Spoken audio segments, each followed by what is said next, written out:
A lot of people may be looking or potentially moved out of the UK. So I want to go over some of the top options in my where I would look for if I was moving out of the UK as of 2024. Go over some of the reasons why you may want to go out of the UK, such as the weather, the high taxes, the crime rates, and look at places that have these factors for them. So good weather, reasonable weather for most of or parts of the year, low crime rates, and low taxes. These are the places where I'd particularly look to move to, and hopefully it's beneficial for you as well as either an entrepreneur or someone working for a business.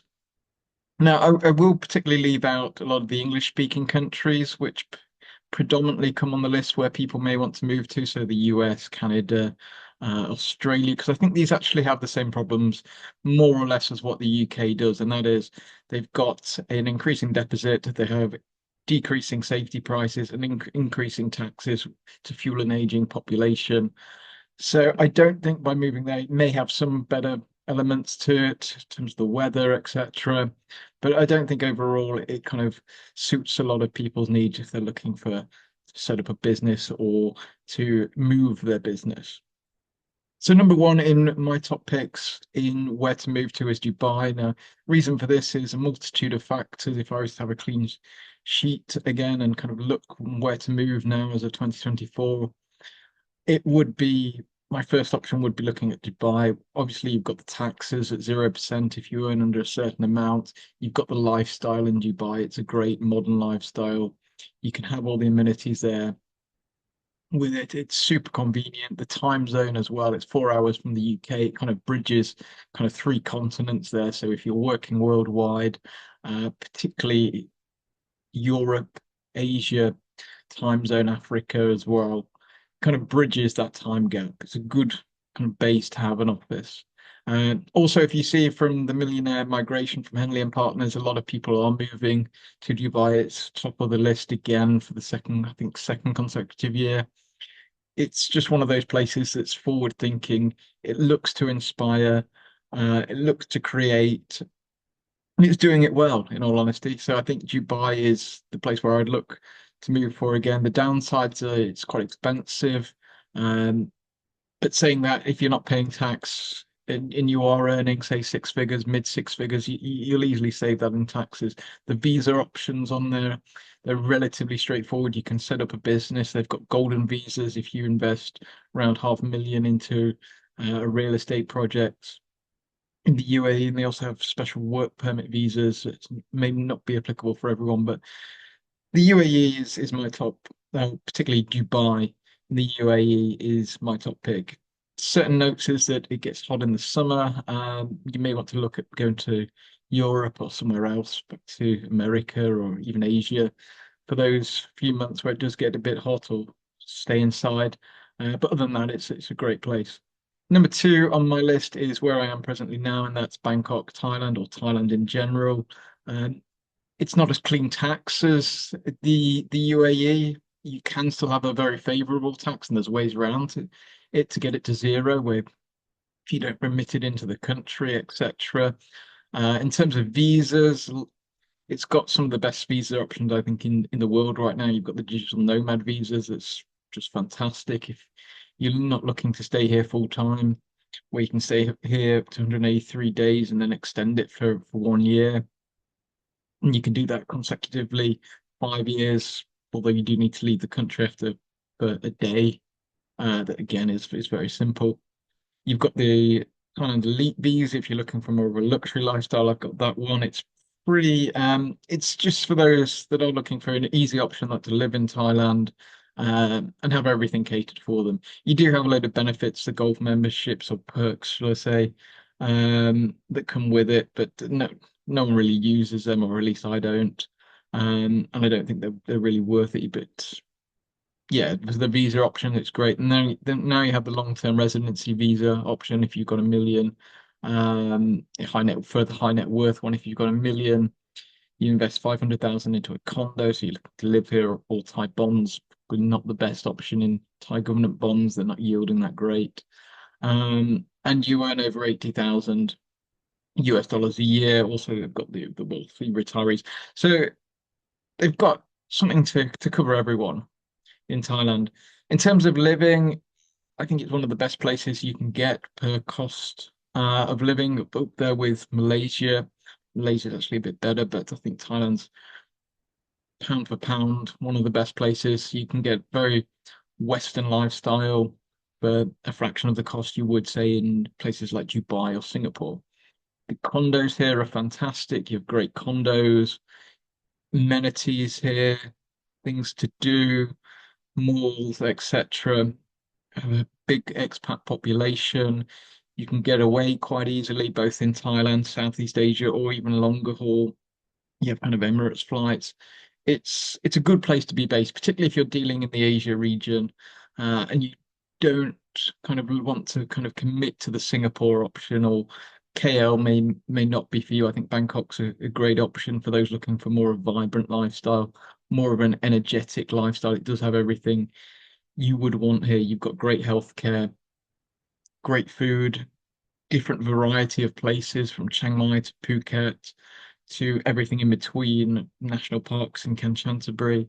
Uh, it's a really vibrant life, and I think I'd highly recommend it to anyone that is looking to move to Thailand to go visit, stay for a few months. Now you've got the digital nomad visa; it's very easy to get, and just try it out and see if you like it. It is a bit of a unique taste, but I think most people, once they settle in and once they figure out the life here, they will kind of get into it and like it. Number three on the list is Malaysia, particularly KL, but you've also got places like Penang, and if you really want to be close to Singapore, Johor Bahru. So Malaysia is a great place. As we spoke about before, it's pound for pound, in my opinion, probably the best place in the world where you get for your money. You're basically getting kind of 80% of Singapore at a third of the cost. In KLCC, it's condos are very cheap to both buy and to rent. Food's amazing. You've got a mix of kind of Indian, Chinese, Malay style food that kind of blends. You've got malls everywhere. You've got healthcare that's great. You've got international schools. If I was to compare it to Bangkok, it would be, I would say in a nutshell that Kale's more for kind of the family orientated person or someone that's looking for more relaxed style of life. It's a bit calmer. Bangkok's more a vibrant, in your face kind of scene. So particularly if you're a younger kind of entrepreneur, business owner, you may want to look more at Bangkok if you're more family orientated. And you may want to look more at KL. It's a bit more greener in KL and not as hectic and as crazy, but both great cities and both you could easily tolerate living in either of them and have no issue with that. In terms of taxes, again, taxes in Malaysia is on a remittent basis. So again, you can structure it to work out tax effectively for you. The visa options, they do have the general one as the MH2, and this is constantly changing, but if you are over 30 and have the means to get it and do want to look at Malaysia for a long term, I would highly recommend it. And again, if you don't have business in Malaysia, it's a great place as a tax advantage as well. Number four on my list is Singapore. I think Singapore has everything that we said before. It's probably the best place in the world for everything. It's kind of utopian in that style. You've got great healthcare, great transportation. Everything works clean. It's efficient. It's fantastic. Again, with UAE, I think it's one of the second highest way seeing millionaire migration. The downside to Singapore is just the cost of getting a visa there. You can set up a business and pay yourself, it's 25,000 Sing dollars a month, make yourself company director, and then live there. You would have to pay tax on that. So again, it's not working out as tax efficient as Dubai. If you're looking for residency or to get residency there, it's extremely high. It's up to kind of 20 million Sing dollars in bonds, in kind of the most vanilla route if you don't want to invest it into a specific fund or set up a family office there. It is more catered to the ultra high net worth, and rightfully so. I think it's earned that kind of status to get there, Singapore. So I think it's that place that can be justified. If you are an ultra high net worth and you want the best of everything, Singapore's there. if you're maybe even earning mid kind of six figures, even seven figures um, a year, I do think that KL, Bangkok, and Dubai, from a pure tax perspective, you do get better options. I'm not against tax in Singapore. I think it's relatively low, 22% tax, and you get what you pay for, unlike what you could say in a lot of Western countries where you don't get what you pay for, the infrastructure is failing. You go to Singapore, everything's immaculate. So I think it's if you just happy to pay tax, and why wouldn't you be in Singapore? Because it's it's worth it if you are ultra high net worth and you just want the best of everything. I think Singapore's number four on my list for that. Number five, we've got Indonesia, more specifically Bali. Bali, I like. I think it's a great place. I do think it is more at the opposite end of the spectrum than to Singapore. Singapore, if you would go if you're kind of ultra net worth, or you're looking just to get things done and work. Bali seems to be a bit more of a kind of play attitude. I do know people that do work really hard in Bali, and I do know clients that earn kind of millions of dollars a year from Bali. So there is high net worth in Bali working remotely. There's a lot of them around. Um, but more on a general basis, it seems to be more relaxed than the kind of party vibe. Although saying that, you can go to places like Ubud, and you do get a more kind of gentle, relaxed vibe if you are looking to work. I do think Bali is a great place to spend some time. I wouldn't necessarily spend all the time there. I think it lacks in a bit of infrastructure. The healthcare is probably not as good as other places in Southeast Asia, say Malaysia or Thailand. But it is a great place. You get a bit of everything. You've got beaches, you've got paddy fields, you've got volcanoes, natures, um, great food there as well. Western food is fantastic, and it's sort of relatively low cost as well. You can get a great villa. I would recommend it for a lot of people if they're looking to spend kind of 3 months of the year. Great place to be. You can get some good visa options as now. I think it's around $130,000 if you wanted to put it into an Indonesian bank account, as we spoke about before.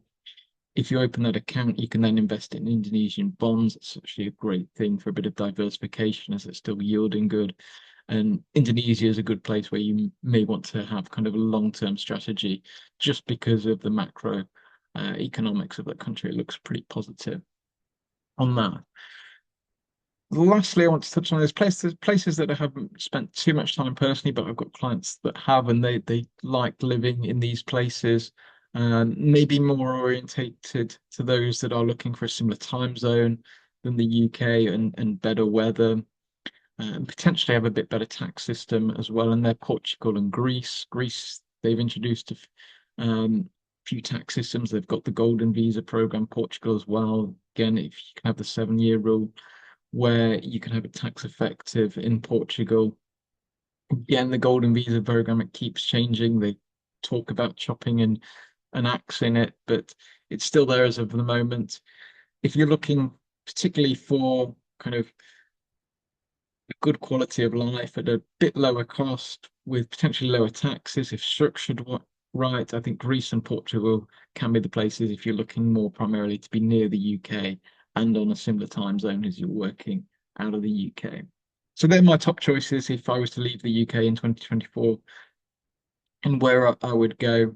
Feel free to let me know if I've missed anything or you've got any other places that you would highly recommend if you were to leave the UK in 2024.